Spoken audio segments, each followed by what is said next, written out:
नमस्कार। इस दिलचस्प चर्चा में बहुत बहुत स्वागत है। आज हम चतुर किसान और राक्षसी कछुए की उस मजेदार लेकिन थोड़ी अजीबोगरीब दास्तान की गहराई में उतरने वाले हैं। ये विश्लेषण सिर्फ एक लोक कथा के बारे में नहीं है, बल्कि इस बात पर है कि कैसे हमारा अपना दिमाग छोटी छोटी बातों को जोड़कर एक बहुत बड़ा और भयानक सच मान बैठता है। बिना किसी देरी के चलिए इस सफर की शुरुआत करते हैं। कहानी की शुरुआत होती है एक नदी किनारे, जहां किसान अपना भारी भरकम जाल बाहर निकालता है। जाल मछलियों से भरा है, लेकिन उसकी नजर एक खास चीज पर टिक जाती है, एक कछुआ। और बस यहीं से उसके मन में लालच का एक बीज फूटता है कि मजे से कछुए का मांस और चावल खाऊंगा। ये महज एक विचार नहीं है, बल्कि ये वो लालच है जो आगे होने वाले पूरे हंगामे की नींव रखता है। वो मछलियों की कमाई भूलकर बस अपने स्वादिष्ट भोजन के सपने में खो जाता है। पहले हिस्से में हम बात करेंगे इस अप्रत्याशित शिकार और उससे पैदा हुए लालच के बारे में। ये बिल्कुल वैसी ही स्थिति है जहां अचानक मिली एक छोटी सी सफलता इंसान की प्राथमिकताओं को रातों रात बदल देती है। किसान की योजना एकदम पक्की थी, सीधे बाजार जाना, मछलियां बेचना और दौड़कर घर आकर उस कछुए की दावत उड़ाना। लेकिन बाजार जाते वक्त अचानक उसे लगता है कि मछलियों से भरा उसका थैला हल्का हो रहा है। उसके दिमाग में एक सीधा सा सवाल आता है, क्या थैले में छेद था? तर्क तो यही कहता है कि हाँ, शायद मछलियां गिर रही होंगी। लेकिन असल में यहीं से संदेह और खौफ की शुरुआत होती है। उसके दिमाग में ये बात घर कर जाती है कि कहीं ये मछलियां किसी रहस्यमयी जादू से तो गायब नहीं हो रही। और यहीं से हम पहुंचते हैं कहानी के दूसरे पड़ाव पर, गायब मछलियों का रहस्य। शंका अब धीरे धीरे एक गहरे भ्रम का रूप लेने लगती है। रास्ते में किसान की मुलाकात दीनू भाई से होती है। किसान अपनी ही धुन में इतना मगन है कि गायब मछलियों की चिंता छोड़कर कछुए के मांस की शेखी बघारने लगता है। पर अंदर ही अंदर एक अजीब सा डर बैठ चुका है। अगर मछलियां गायब हो सकती हैं तो कछुआ भी तो हो सकता है ना। ये डर उसे जल्दबाजी में फैसले लेने पर मजबूर कर देता है। वो भागता हुआ घर पहुंचता है और अपनी पत्नी मीणा को निर्देश देता है कि बिना एक पल गंवाए तुरंत उस कछुए को काट डाले। ये जल्दबाजी किसी तर्क पर नहीं, बल्कि इस बेतुके डर पर टिकी थी कि कछुआ हवा में गायब हो जाएगा। लालच अब मानसिक परेशानी बन चुका था।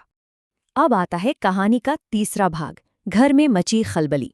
ये एक ऐसा माहौल है जो किसी भी बड़ी गलतफहमी को हवा देने के लिए एकदम परफेक्ट है। मीणा रसोई की तैयारी में लग जाती है और फिर श्यामा गाय को चारा देने गौशाला चली जाती है। उधर किसान तालाब की ओर निकल जाता है और वो कछुआ थैली में वहीं घर पर अकेला रह जाता है। अब देखिए कि कैसे कुछ ही मिनटों में शांति पूरी तरह खलबली में बदल जाती है। पहले मिनट में घर का कुत्ता कालू अचानक रोने लगता है। दूसरे ही मिनट में गौशाला से श्यामा गाय के जोर जोर से रंभाने की आवाज आती है और तीसरे मिनट तक किसान और उसकी पत्नी के दिमाग में ये बात पूरी तरह छप जाती है कि वो छोटा सा कछुआ कोई आम कछुआ नहीं, बल्कि कोई खतरनाक राक्षस है। और यहाँ से शुरू होता है हमारा चौथा भाग, राक्षसी कछुए का आतंक। ये कहानी का क्लाइमैक्स है और बेतुके डर का चरम बिंदु भी। इस मोड़ पर आकर सारी तार्किक सोच दम तोड़ देती है। जानवर क्यों रो रहे हैं, इसके कई सामान्य कारण हो सकते थे, लेकिन तभी मीणा की वो चीख गूंजती है, कोई मेरी गाय को बचाओ। ये पूरी कहानी का सबसे हास्यास्पद और बेतुका पल है। मीणा ये मान बैठती है कि वो नन्हा सा कछुआ उनकी विशाल गाय को एक अजगर की तरह जिंदा निगल रहा है। जरा सोचिए, ये कल्पना कितनी अजीब है। लेकिन जब इंसान घबराहट के चरम पर होता है तो सबसे नामुमकिन चीजें भी सच लगने लगती हैं। ये उम्मीद और वास्तविकता के बीच के भारी अंतर को देखने का समय है। एक तरफ वो उम्मीद थी जहां किसान एक शांत मजेदार शाम की कल्पना कर रहा था कछुए के मांस और चावल के साथ, और दूसरी तरफ उनकी नई वास्तविकता बन चुकी थी एक राक्षसी कछुआ जो उनकी गाय को खा रहा है और अब इंसानों का शिकार करने के लिए उन्हीं की तरफ आ रहा है। सच कहूं तो ये विरोधाभास ही इस कहानी को इतना मजेदार बनाता है। दहशत अब उन दोनों को पूरी तरह जकड़ चुकी है। उन्हें 100% यकीन हो गया है कि वो कछुआ एक दैत्य है। उन्हें लगता है कि गाय को निगलने के बाद अब बारी उनकी है। अपनी जान बचाने के लिए वे बुरी तरह घबराए हुए हैं, इधर उधर छिपने की जगह ढूंढ रहे हैं। वे इस कदर डर चुके हैं कि पूरी रात उसी खौफ में गुजार देते हैं, ये सोचकर कि बाहर एक खूंखार दानव उनके बाहर आने का इंतजार कर रहा है। और अब हम आते हैं अंतिम भाग पर, कहानी का निष्कर्ष और उस खौफनाक रात का अंत। रात भर चला वो खौफ और हाहाकार। आखिरकार सुबह की पहली किरण के साथ शांत होता है। सूरज निकलता है और किसान अपनी पत्नी से कहता है, मीना उठो, उस राक्षसी कछुए के हाथों से हम बच गए हैं। किसान पूरी तरह से आश्वस्त है कि उन्होंने एक बहुत बड़ी जंग जीत ली है। वे अपनी जान बचने का जश्न मना रहे हैं। लेकिन सबसे बड़ी विडंबना ये है कि वे अभी भी इस बात से बिल्कुल अनजान हैं कि जिस खतरे से वे रात भर छिपते रहे, असल में उसका कोई वजूद ही नहीं था। लेकिन इस पूरे दहशत की एक असली कीमत चुकानी पड़ी। हाँ, वे रात भर चमत्कारी रूप से बच तो गए, लेकिन सुबह मीणा को पता चलता है कि उसकी प्यारी श्यामा गाय सच में गायब है। वो फूट फूट कर रोती है। संभव है कि रात के उस हंगामे और शोर शराबे में बेचारी गाय डर कर कहीं भाग गई।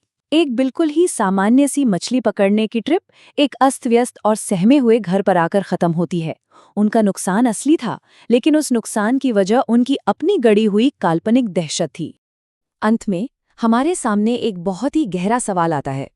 एक साधारण सा लालच और कुछ हास्यास्पद गलतफहमियां कितनी जल्दी हमारी वास्तविकता को बदलकर एक अंधी और भयानक दहशत में तब्दील कर सकती हैं।